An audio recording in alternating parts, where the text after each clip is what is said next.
Pas raportimeve zyrtare të Ministrisë së Brendshme dhe asaj të Shëndetësisë për efektiv policie të lënduar gjatë përplasjeve në protestën kombëtare të opozitës, ka reaguar kryetari i Partisë Demokratike Sali Berisha, i cili cilëson këto të dhëna të pavërteta. Në një deklaratë për media, Berisha ka lëshuar akuza në drejtim të policisë së shtetit, ndërsa tha se protestuesit u qelluan me snajper. Pra, janë 4 protestues të plagosur të qelluar, 3 prej tyre në kokë, me qëllim eliminimin fizik të tyre. Edi Rama don të gjak, ky akt qëllimi me snajper, ndaj protestuesve paqësor, dëshmon dhe njëherë lakmin për gjak që ka Edi Rama. E garantoj se do mbaj përgjegjësi gjërë në fund për urdhrin e djeshëm, për skenarin e djeshëm. Demonstrues tjetër me aftësi të kufizuar, thellësisht kufizuar, u tërhoj zvarr në rrugë, sikur të mos ishte njeri.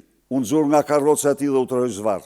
Gazetarëve u hodhen me qëllim sasirat mëdha gazi që të mos mund të kryenin funksionet e tyre. Ndaj një operatori të News 24 është hedhur mjet piroteknik, sipas gjitha dhënave, që është hedhur nga ana e policisë drejt tij, kjo është e sigurt, por cili ishte mjeti mbetet për të vërtetuar.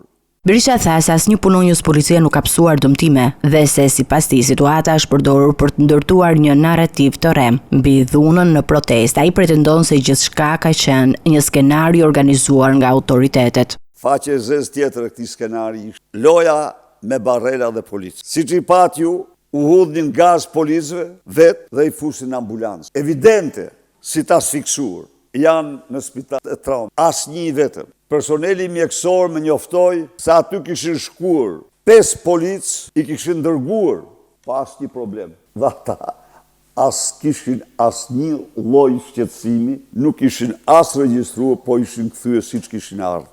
E vërteta kjo. Nuk kishte asnjë policë të plagosur. E gjithçka skenar. Asnjë. Që mund të ndodhte, s'mund të them se asnjë të gërvishtur. Jo, asnjë. I kanë dërguar në spital vetëm për të plotësuar skenarin. Berisha theksoi se gjatë mbrëmjes ka vizituar spitalin e Traumos dhe sipas tij personeli mjekësor i ka konfirmuar se efektivët e dërguar për kontroll nuk kishin probleme shëndetësore dhe ishin larguar menjëherë. Nga ana tjetër, autoritetet shtetërore raportuan më herët se 10 persona morën ndihmë mjekësore mes tyre dhe punonjës policie të prekur nga lëndët piroteknike, gaze lotësielës dhe përplasjet fizike. Kreu i Demokratëve publikoi gjithashtu pamje filmike dhe paraqiti një bilanc të protestuesve, deputetëve dhe gazetarëve që sipas tij pësuan probleme shëndetësore gjatë ndërhyrjes së policisë. Debati mbi bilancin real të lënduarve vijon, ndërsa hetimet për ngjarjet e protestës janë ende në proces.